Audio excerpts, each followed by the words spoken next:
Hey guys, and welcome back to another how-to video. Today we're going to look at how to modify a placeable storage building to accept crops other than what the mod author had originally intended. This can be rather useful if new crops come into the game. Like for example, when the Platinum Edition came out, I modified this particular building, the root crop storage, to also accept sugarcane because there really wasn't a way of storing sugarcane other than tipping it on the ground. But here we are again with this root crop storage building, and what we're going to do today is we're going to talk about how to modify it in order to accept hay pellets and straw pellets. So here I have a tipper full of straw pellets, and we're going to go ahead and try to tip. And as you see, it says straw pellets are not accepted here. Okay, well, let's just look in the store. And this is just a standard root crop storage placeable. I haven't modified it at all. See that it has a cost of $90,000, storage capacity of 300,000, and it is $40 a day, and accepts potatoes and sugar beets. And that is pretty much it. So let's go ahead and exit the game and run over and open up Notepad++.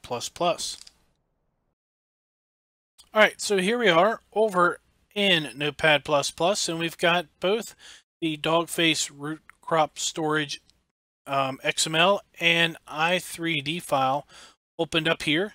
And let's just scroll on up here to the i3D file. And the i3D file is just an XML file. You can open this in any text editor.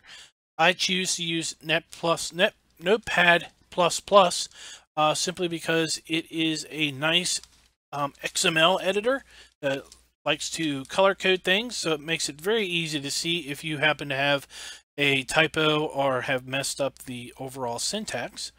And what we're going to do is we're going to go in the i3D, and we're going to scroll down here to the user attributes area. And here we are, the user attributes. And the first set of attributes is the capacity of the storage unit. So this is where, like, if you hit, if you go to the output, you hit R to fill. At the top it says capacity. So we're going to change this just for funsies to 500,000. And then the next user attribute basically has lots of variables as to the fill type and lots of other fun things. So the first thing we're going to look at here is fill types. So you can see it takes potatoes and sugar beets. Well, let's go here and let's just change this to, we're going to make this only a straw pellet and hay pellet storage building. Okay, so it no longer says potatoes and sugar beets. Now it says straw pellet and hay pellet. So pellets, pretty sure it's plural. Something else that we can change is appears on PDA. It says is false. Let's say we want to make this true, and it will now show up on the PDA as a hotspot. And pertaining to that, we're going to go down here to station name, and we're going to change it from station underscore placeable hayloft to something else, something more custom.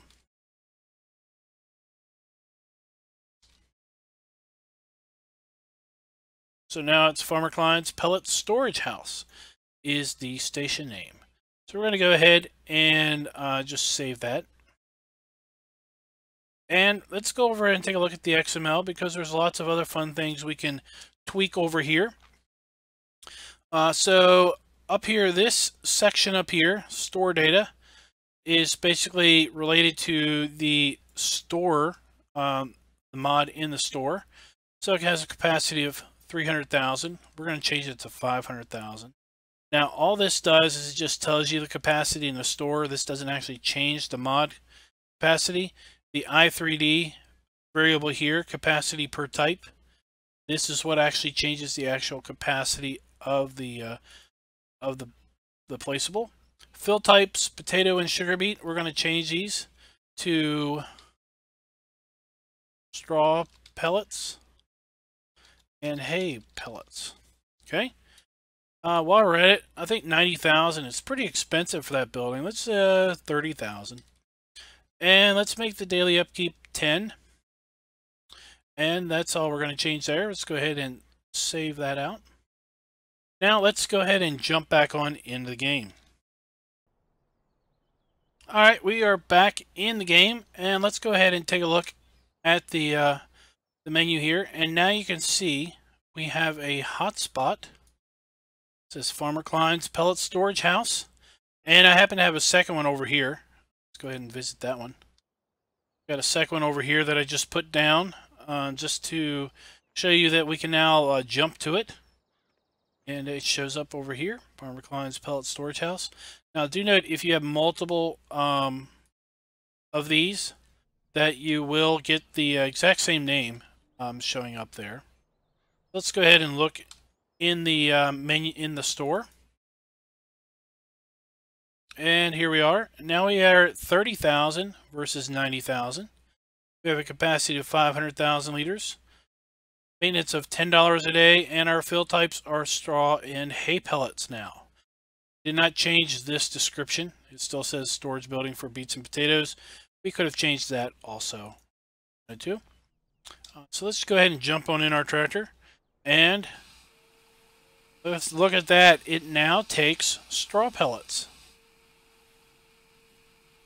We also did not bother with changing the heap texture in there from potatoes. You know, if we really wanted to get on that, we could just change that also. Should also mention that these modifications are for personal use only. They are not for tweaking this mod and then uploading it and saying, hey, look, it's now a pellet storehouse, and putting your name on it. This is for personal use only. All of these tweaks are perfectly fine to do as long as you do them for personal use and not to redistribute the mod as your own. So here we are at the fill window, and you can see we now have a capacity of 500,000 liters, and we have hay pellets and straw pellets, and those are our only options. Now you can see we are now filling up with straw pellets. So it is that easy, guys, to basically change or add the a fill type to a placeable. Very, very easy.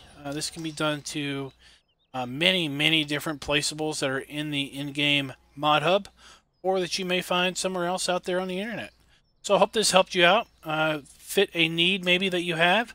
If you did, please click the like button, and let me know in the comments if there's anything else that you're interested in knowing about. So until next time, guys, happy farming.